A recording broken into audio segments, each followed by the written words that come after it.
आप सभी को प्यार वाला नमस्ते दोस्तों। आज चलिए शुरू करते हैं एक कहानी, नील कमल और लाल कमल। लोक कथा जरा ध्यान से सुनना। एक राजा की दो रानियां थी।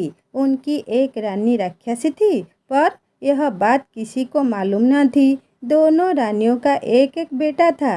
अच्छी रानी के बेटे का नाम था कुसुम और राक्षसी रानी के बेटे का नाम था अजित। दोनों में बहुत मेल था। राक्षसी रानी के मन में काला था, वह रुद्र पिपासु थी। दोनों भाइयों का प्रेम उसे एक आंख नहीं सुहाता था, तो वह हमेशा इस ताक में रहती थी कि कब सोत के बेटे को मारकर उसके नरम नरम मांस का शरबा बनाकर पिएगी। उसकी मनसा को उसका सगा पुत्र बहुत अच्छी तरह समझता था। अंत वह कभी कुसुम का साथ नहीं छोड़ता था। गुस्से में राक्षसी रानी दांत पीसती रहती थी। मौका न मिलने से वह दोष त्रुटि ढूंढती। अपनी दृष्टि शक्ति से सौत का खून चूसती रहती। फलतः अच्छी रानी दुर्बल होती गई और एक दिन उसने बिस्तर पकड़ लिया। 2-3 दिनों में उसका देहांत हो गया। सारे राज्य में शोक छा गया, परंतु असल कारण किसी को समझ में न आया। राक्षसी रानी कुसुम को तो सताती थी, अपने पुत्र को भी उसका साथ देने के लिए धिक्कारती थी। एक दिन अजित ने कुसुम से कहा, भैया जाने दीजिए, हम लोग उसके पास और नहीं जाएंगे। उन लोगों ने उस राक्षसी माँ के पास जाना बंद कर दिया, परंतु राक्षसी माँ का अत्याचार फिर भी जारी रहा। अजित अपने दिल को कड़ा कर सब सहता रहता, पर नरम दिल वाला कुसुम धीरे धीरे सूखता गया।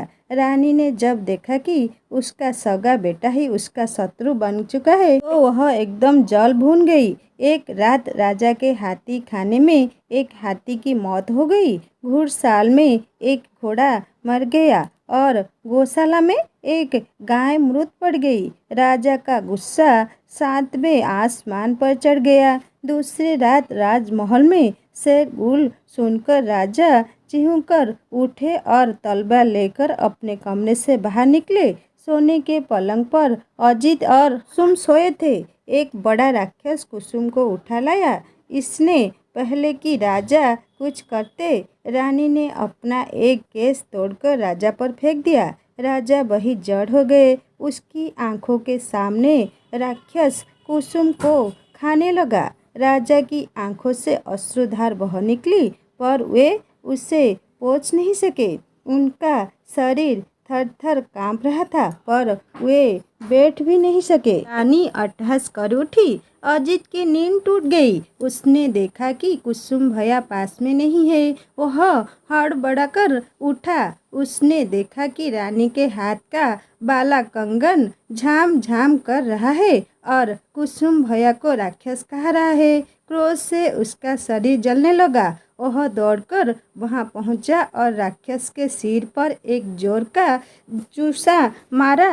राक्षस हाय हाय कर चित्कार कर उठा और सोने का एक टुकड़ा उगलकर भाग गया।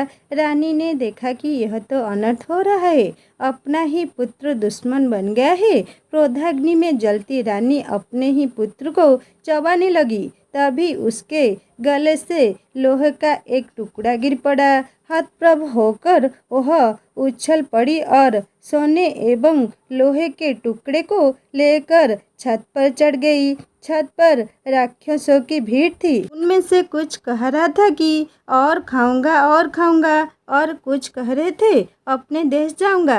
रानी बोली, मैं यहाँ रहूंगी, तुम लोग अपने देश जाओ। झूठ बनाकर राक्षस अपने देश की ओर जब भागे तो उनके धक्के से राजभवन का शिखर टूट गया। पेड़ पौधे की डालें टूट गई। नदी के जल में उताल लहरें उठी और राजा का हृदय कांप उठा। जली भुनी रानी अपने कमरे में चली आई। उसे कहीं से भी चैन नहीं आ रहा था।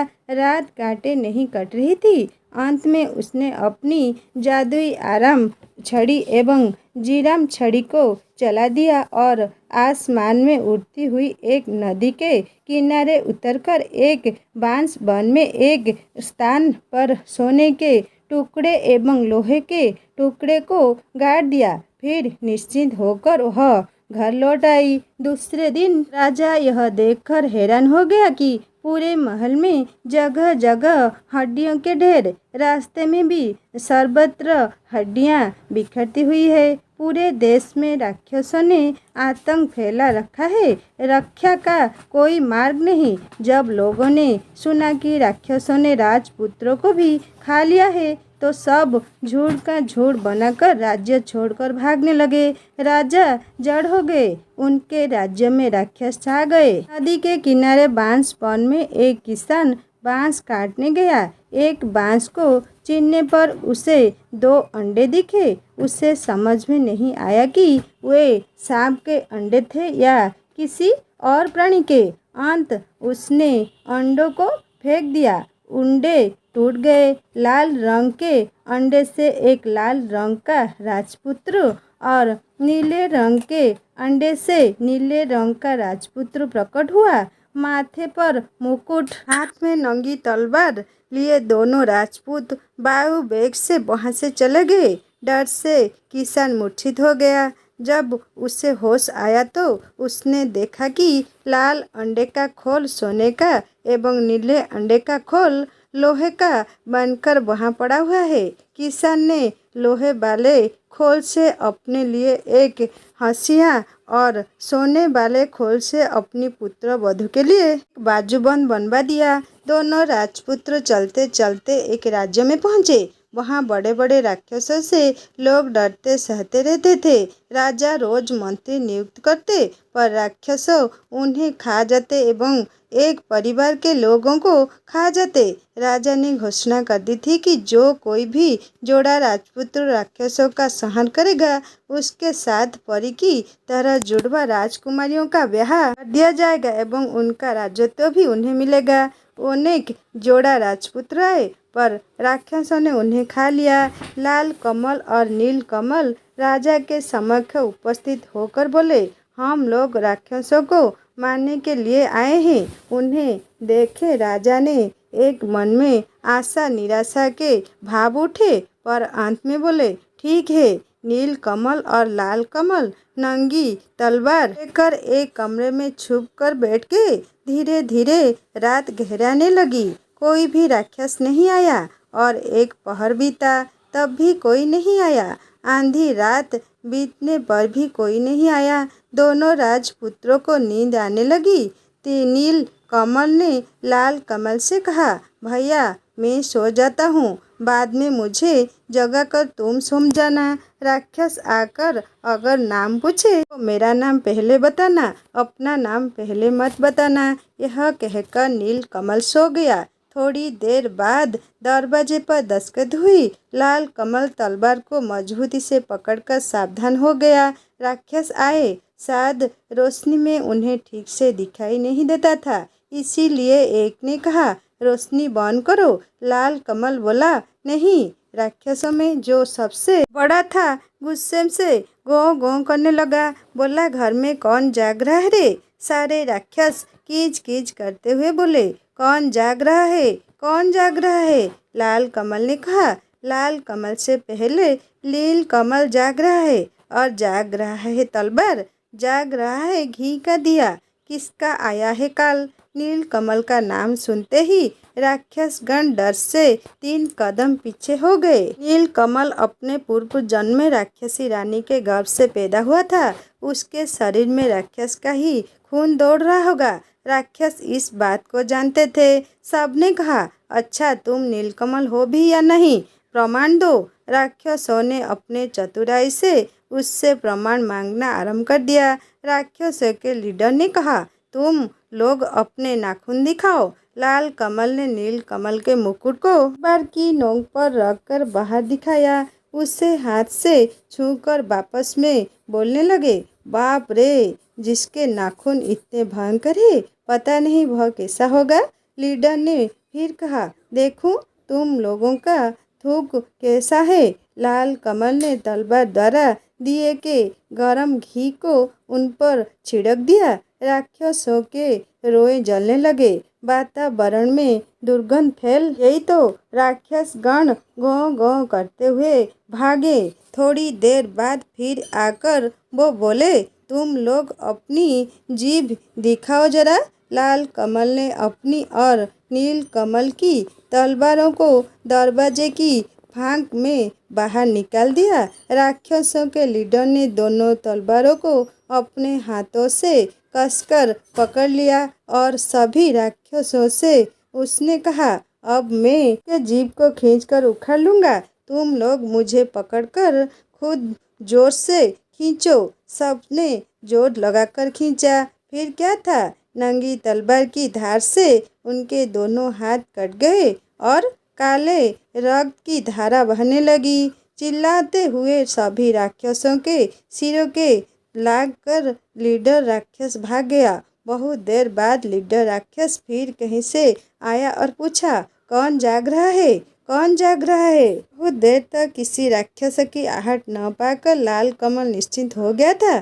उससे नींद आने लगी थी। उस अवस्था में उसके मुंह से निकल गया, लाल कमल जाग रहा है, और उसकी बातें मुंह में ही रह गई और दरवाजा तोड़कर सभी राक्षस लाल कमल पर टूट पड़े। घी का दीपक उलट गया, लाल कमल का मुकुट गिर गया। वह चित्कार कर बोला, भाई, कमल की नींद टूट गई। उसने देखा राक्षस है।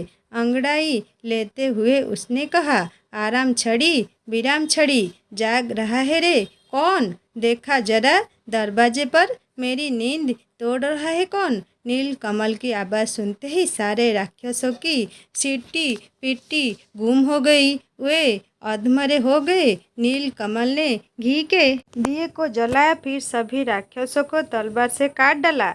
राक्षसों को मारकर हाथ मुंह धोकर दोनों निश्चिंत होकर सो गए। दूसरे दिन सुबह राजा ने देखा दोनों राजपुत्र एक दूसरे के गले में हाथ डालकर सो रहे हैं।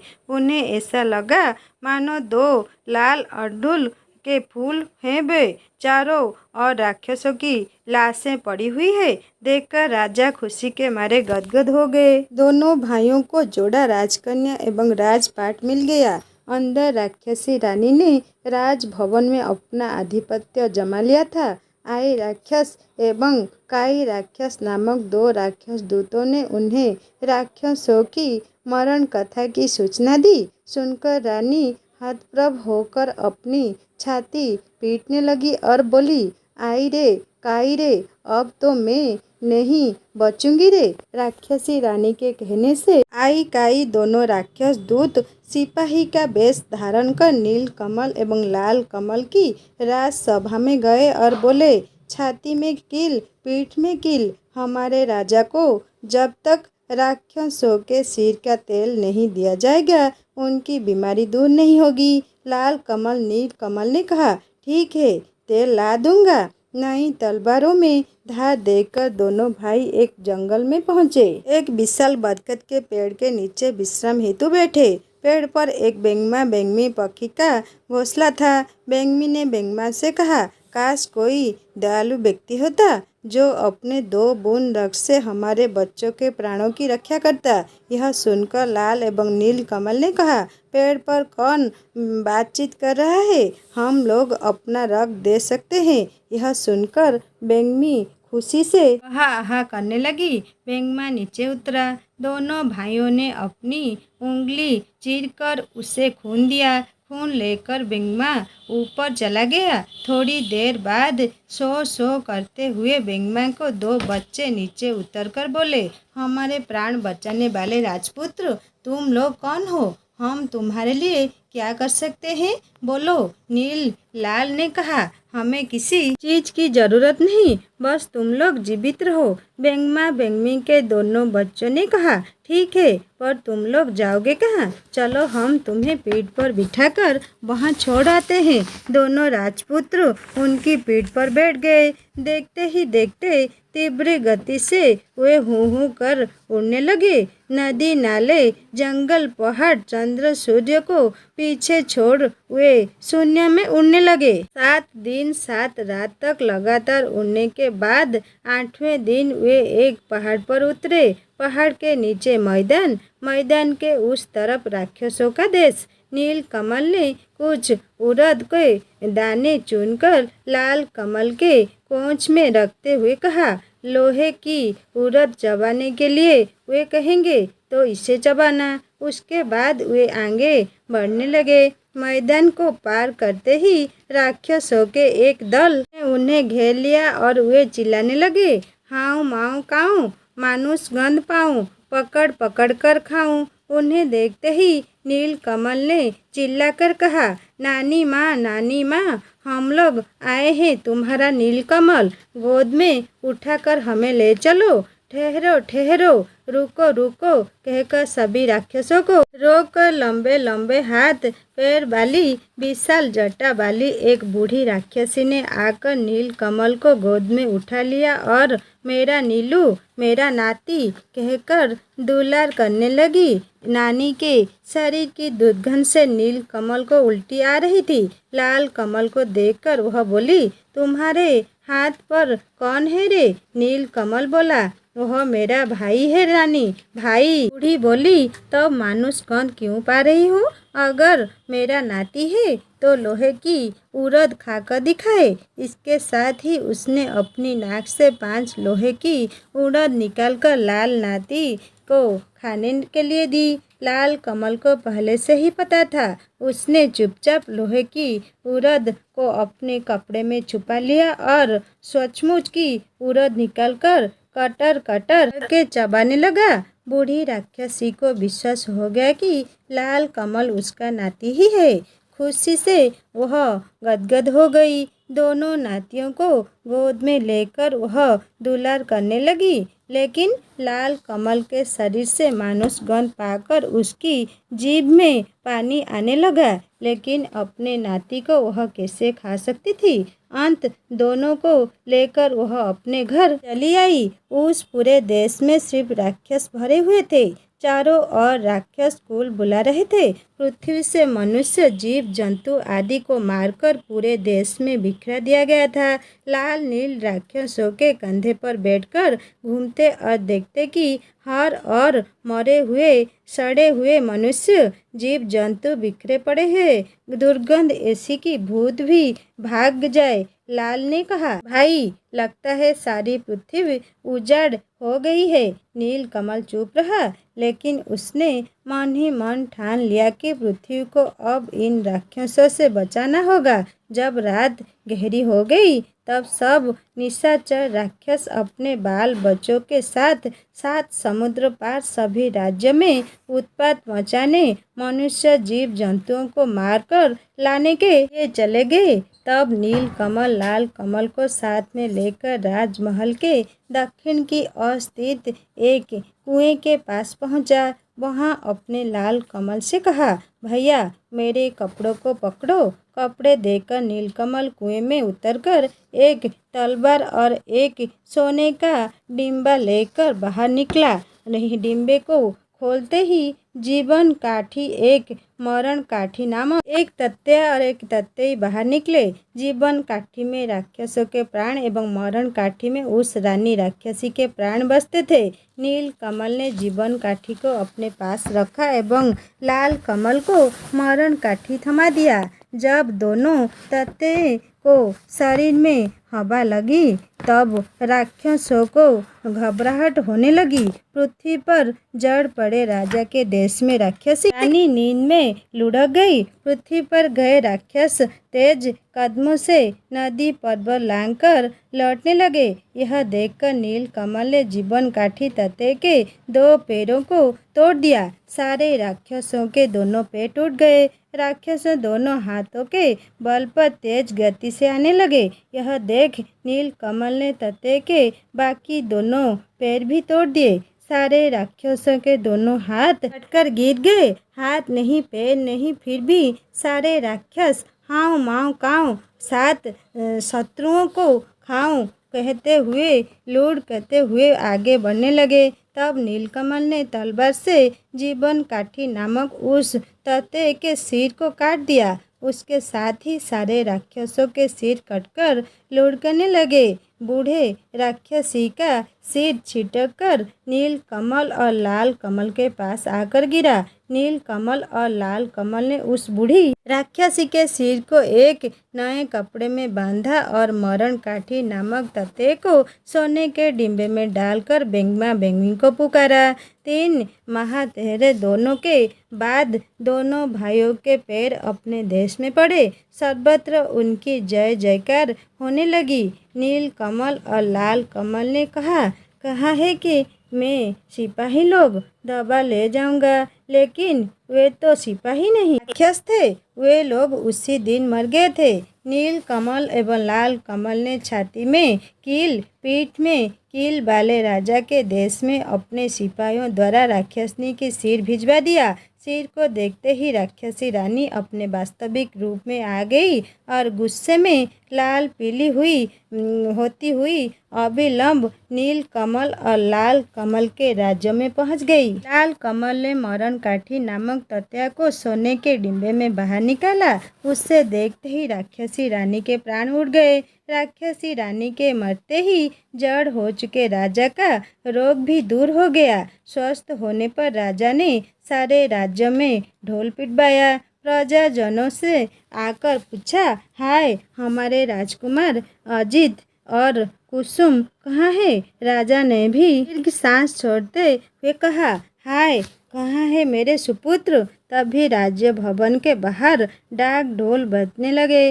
थोड़ी ही देर में नील कुसुम एवं लाल कुसुम एक दूसरे के गले में हाथ डाले राजा के सम्मुख उपस्थित हुए। राजा ने पूछा, क्या तुम लोग मेरे अजित और कुसुम हो? प्रजागण एक स्वर में बोले, हाँ हाँ, यही हमारे अजित और कुसुम है। उसके बाद दोनों राज्य एक हो गए।